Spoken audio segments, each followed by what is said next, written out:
Hello everyone, কেমন আছো সকলে? আশা করি ভালোই আছো। আজকে আবার একটা লাঞ্চ থালি নিয়ে হাজির, সিম্পল একটা লাঞ্চ থালি।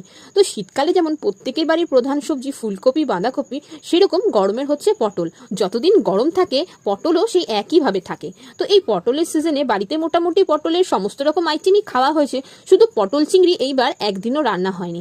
কিন্তু আজ বাড়িতে বাবা পটল ও চিংড়ি দুটোই একসাথে এনেছিল, আর তাই আজ বাড়িতে রান্না হয়েছে পটল চিংড়ি, যেটা আজ আমি রান্না করেছিলাম। মায়ের কাছ থেকে দেখে শিখেছিলাম যে মা কিভাবে রান্না করে, আর ঠিক সেই মতোই রান্না করার চেষ্টা করেছিলাম।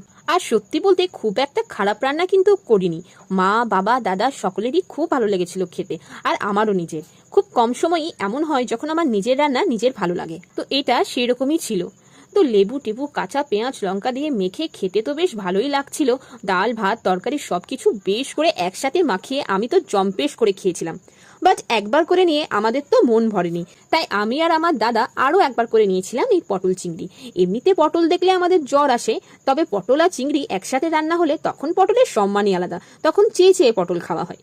যাই হোক, মোটামুটি বেশ ভালোই হয়েছিল রান্নাটা। আবার অনেকেই এক্ষুনি বলবে নিজের প্রশংসা নিজেই করছি, বা যেটা খাবার অযোগ্য হয়নি খেতে বেশ ভালোই লাগছে, সেই ভালো জিনিসকে ভালো বলতে প্রবলেমটা কোথায় হয় সকলের বুঝি না। যাই হোক, নিজের ভাবনা নিজের কাছে।